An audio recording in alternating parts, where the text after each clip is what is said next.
अस्सलाम वालेकुम। मैं माफिया पाक पतन ज़रा पाक पतन से बोल देती हूँ। मेरी एक बेटी है तो एक बेटा है। ते मेरी बेटी का इलाज नहीं अंदर मेरे साईं मेरे नहीं भाई करदा उसमें छड्डा होया ते मैं इन ऑपरेशन करावना है। तो गुंजाइश नहीं है तो मैं गोले बेच ते आधा बालों का खर्चा पट्ठा पूरा करदी पई हां। मेरे बेटे की तबीयत खराब जी है तो मेरे को गुंजाइश नहीं है मैं इनकी तबीयत चेक करा लवां। मैं ना गोले बेचते ते भाई 5 रुपए का गोला बेचनी है बेच ते आधी धी का भाई खर्चा करती होनी आ। ते मेरी धी दी ना सज्जी बांह ना भाई कमज़ोर जी ऑपरेशन ना दसा भाई डॉक्टर की इन्नी गुंजाइश नहीं भाई मैं करा लवां। तो रोटी नहीं खाधी जाती सज्जे हत्थ की।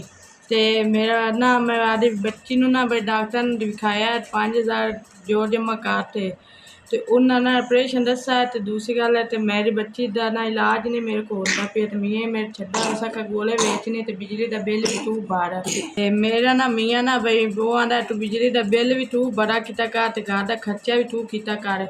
मेरे को कोनी पैसे तो मैं आधी बेटी का इलाज करा सका। ये ख्वाहिश है अल्लाह मेरी धी की बांह ठीक हो जाए। अब तो सिवा साडा कोई आसरा नहीं है। 5 रुपए का गोला है तो इन्हें ना नहीं घर का सर्कट पूरा होंदा तो नहीं गुजारा होंदा पिया। SVS ਤੁਹਾਡੀ ਤਰਫੋਂ ਮੈਨੂੰ 5000 रुपये दी गया। अल्लाह पाक तुहानू गना देवे। तुसीं गरीबां दे हक च और ठीक ने। अल्लाह पाक तुहानू इस तो गना देवे। ये कंपनी इस साल जिंदगी चलती रहे। मैं आदि बच्ची का इलाज करा सा घर का सर्कट चला सा। अल्लाह पाक तुहानू इस तो गना देवे। SVS ਤੁਹਾਡੀ ਮਿਹਰਬਾਨੀ ਤੁਹਾਡਾ ਸ਼ੁक्रिया।